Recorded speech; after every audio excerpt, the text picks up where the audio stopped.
Bonjour, on va s'intéresser à un exercice mettant en jeu un moteur à courant continu qui alimente un treuil qui lui-même fait monter une masse.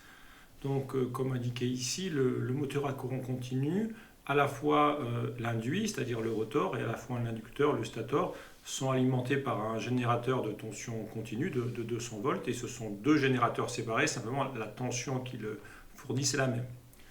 Donc, si on regarde un petit peu le dispositif électrique du équivalent au stator, dans le stator, c'est l'inducteur, vous n'avez pas de phénomène d'induction mutuelle, c'est-à-dire que le champ rotorique reste fixe en moyenne par rapport au stator grâce au système de balai collecteur, et donc il n'y a pas d'induction mutuelle du rotor sur le stator.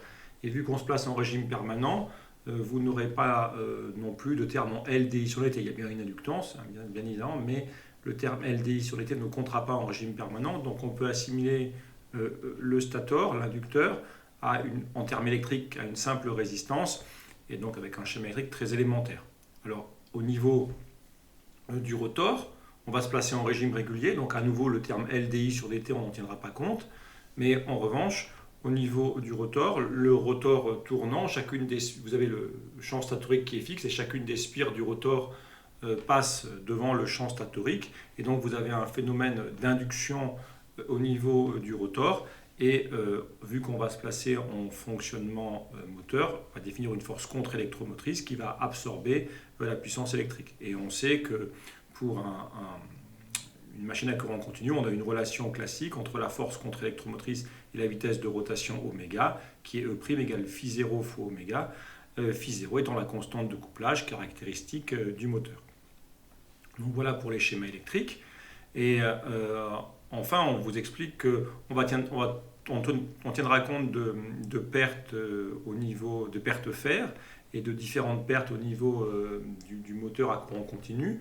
Donc en fait, le transfert de l'énergie absorbée par la force contre-électromotrice ne sera pas parfait vers le couple électromoteur. On aura une certaine perte ici. Et ensuite, donc, si on reprend les idées fortes sur les puissances, vous aurez deux générateurs. Donc il y aura le générateur au niveau du rotor qui va fournir une puissance U fois I. Et vous avez le générateur au niveau du stator qui va fournir une puissance I fois IS. Donc ces puissances sont partiellement dissipées par effet Joule, à la fois au niveau du rotor et au niveau du stator. Et le reste sera absorbé par la force contre-électromotrice. Donc la puissance absorbée par la force contre-électromotrice, ce sera E' fois I.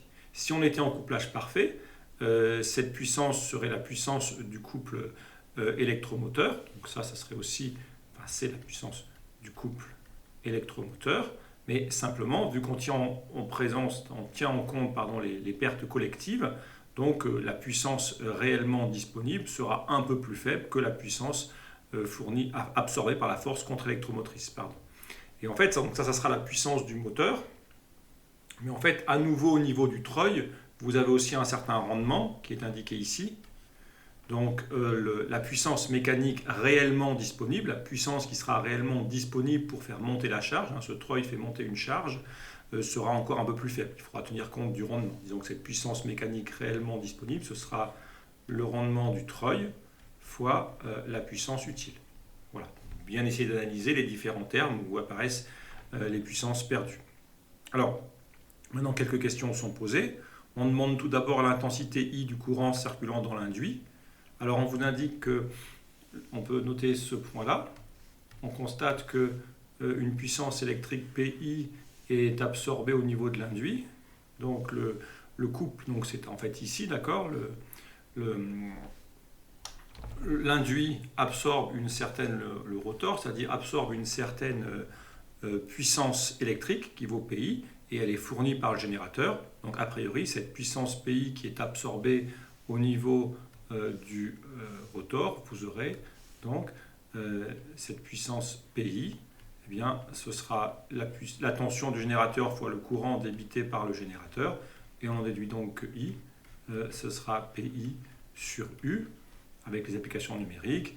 Donc PI, si on reprend la valeur, PI c'était 16,2 kW, 16,2 kW, et on a une tension de 200 volts. Et donc 8 fois 2 font 16, donc on trouve un courant qui circule dans l'induit de l'ordre de 80 ampères. Ensuite, pour trouver la résistance de l'inducteur, on constate que pour l'inducteur, la tension est donnée, et, pardon, on veut le courant dans le stator, pardon, donc on constate que la tension est donnée, et on constate que la résistance du stator est donnée, donc très simplement, on aura U égale RSIS, d'accord, schéma électrique assez simple, bien sûr, et donc pour cette deuxième équation, on voit simplement que IS, c'est simplement U sur RS. RS, c'est à nouveau 200 volts. Et pour la résistance, on a 40 ohms. Donc vous voyez que si on fait forcément 4 fois 5 font 20, donc vous avez les 5 ampères qui passent au niveau du stator. Donc voilà pour ces premières questions. Ensuite, on veut la force contre-électromotrice E' du moteur. Donc cette force électromotrice, que j'ai pu noter petit e ou grand E, mais ce n'est pas très grave. On va appliquer ici une loi d'émail au niveau du schéma électrique de l'induit. Donc on aura U égale RI plus E'. On voit que les différentes grandeurs sont maintenant fournies, la tension est fournie, on a calculé le courant I, on connaît la résistance R de l'induit, donc on peut facilement trouver E'. Donc il y a une petite chute de tension, d'accord, et on constate que E', c'est donc U moins RI, avec I qui vaut 200, moins R qui est donc de 75 milliohms, donc 75 fois 10 moins 3, et on a trouvé un ampérage de 81 ampères, et tout ça donc, donne ce résultat-là, une force contre-électromotrice qui finalement approche les 200 volts. Bon, c'est assez logique, en fonctionnement normal, il est assez logique que la tension se reporte essentiellement sur la force contre-électromotrice. Si ce n'est pas le cas, la dissipation d'énergie se ferait essentiellement dans la résistance et ne serait pas absorbée par la force contre-électromotrice. Donc quand le rotor tourne, il est bien évident que le E' doit être beaucoup plus grand que le RI, sinon votre moteur, c'est plus une résistance qui s'échauffe qu'un moteur. Voilà. Donc ce résultat paraît cohérent. Ensuite, on va s'intéresser à la puissance utile du moteur. Donc en fait, cette puissance utile, on va dire, notation, on peut un petit peu discuter, mais on va dire que cette puissance utile, c'est la puissance du couple électromagnétique, donc vraiment ce qui est disponible au niveau du moteur. Alors, si on était en couplage parfait, cette puissance, comme on l'a dit tout à l'heure, cette puissance de la force du couple électromoteur, ça serait la puissance absorbée par la force contre-électromotrice. Mais simplement, on vous parle de perte fer en particulier, d'accord, un ensemble de pertes au niveau du moteur collectif, donc on groupe tout ça, d'où le nom collectif, on a une certaine puissance P indice C, d'accord. Donc on retranche, et pour trouver la puissance absorbée par la force contre-électromotrice, on fait E' fois I, d'accord, moins P de C. Donc pour E', on a 194 volts, pour I, on a 81 ampères, auquel on retranche donc on va vérifier combien c'est, mais c'est 0,90 kW, 0,9 fois 10 puissance 3, d'accord. Et si vous faites ça, donc vous avez en fait, on trouve finalement, donc si on fait cette application numérique là, on trouve une puissance utile de 14,8 kW qui est vraiment disponible au niveau pour faire monter la charge. Alors simplement la charge va être montée par le treuil, donc en fait, pour l'instant excusez-moi, j'avance déjà d'une question. Donc si on veut le rendement du moteur, donc le rendement du moteur, en fait c'est cette partie-là. Après il y aura le treuil, mais le moteur, si on reprend rapidement, le moteur se situe, on peut dire, ici. Donc ça, c'est la partie moteur. Après, il y aura le treuil, mais ceci, ce sera l'aspect moteur, au sens MCC, d'accord. Et ici, vous auriez le treuil. D'accord. Donc pour l'instant, on s'intéresse à cette partie-là. On fait le rendement du moteur à courant continu. Après, l'appareil qui sera branché dessus n'a pas non plus forcément un rendement unité. Et donc, cet appareil, il va fournir une certaine puissance utile, la puissance de son couple électromagnétique, mais attention qu'ici, vous avez consommé deux puissances. Il ne faut pas oublier, donc on va forcément penser à la puissance au niveau du rotor, absorbée par le rotor, mais il ne faut pas oublier la puissance qui est aussi fournie au niveau du stator, si le stator n'est pas un élément permanent. Donc en toute rigueur, si on fait le calcul, il faut dire que le rendement de votre moteur, c'est la puissance utile, donc, qui est évaluée au-dessus, d'accord, qu'on a trouvé juste au-dessus, cette puissance utile, donc les 14,8 kW, mais attention qu'au dénominateur, vous devez compter d'une part le U fois I, c'est-à-dire la puissance qui est fournie au niveau électrique qui est fournie à l'induit, et le U fois IS, la puissance qui est fournie au niveau de l'inducteur du stator. Bon, vous avez tout, hein, la tension c'est 200 volts, les courants IS et I, on les a calculés aux questions 1 et 2, la puissance utile elle est écrite ici. Si vous faites le calcul, vous avez pour le moteur à courant continu un rendement de 86%. On arrive maintenant au treuil. Donc le treuil, simplement, vous allez, en fait, l'idée c'est qu'on va monter une masse, d'accord? Donc en fait, simplement, alors un premier point, c'est que le treuil présente un certain rendement. Donc le treuil n'a pas un rendement de 100%, donc par rapport à la puissance qui est sur l'arbre moteur du rotor, eh bien vous avez encore une perte. Bon, par exemple, la charge qui monte le long d'un fil, au niveau de la poulie, par exemple, vous avez une certaine perte par frottement, ou la charge qui monte, il y a un frottement au niveau de la masse, simplement la masse montante, il y a une traînée sur la masse qui fait que une partie de l'énergie ne sert pas simplement à faire monter, à s'opposer au poids, mais vous devez aussi lutter contre les frottements. Donc au final, la puissance mécanique réellement disponible pour faire monter la masse, c'est la puissance utile fois le rendement du treuil, qui est donné à un certain pourcentage, qui est donné à 77%. Voilà.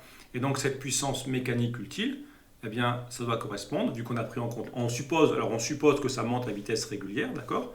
On fait, si vous voulez, on va dire que d de EC sur dt égale 0. On va supposer que pour la masse qui monte, d de EC égale 0. Et donc vous avez la puissance mécanique qui l'aide à monter et la puissance du poids qui s'oppose à sa montée. Et donc en valeur absolue, les deux doivent être égales. Donc pour obtenir, en valeur absolue, la puissance du poids, donc cette puissance mécanique doit être en valeur absolue la puissance du poids. La puissance du poids est bien sûr négative, mais en valeur absolue, les deux grandeurs s'égalisent, de fait que le système monte à vitesse régulière.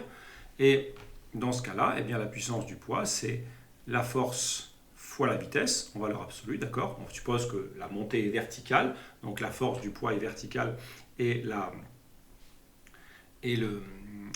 vitesse également est verticale.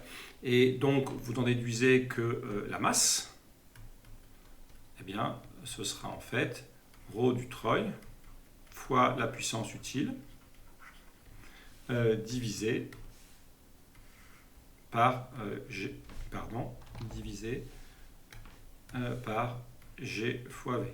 Et normalement, on dispose de toutes les grandeurs. Ρ du treuil, on a dit 0,77.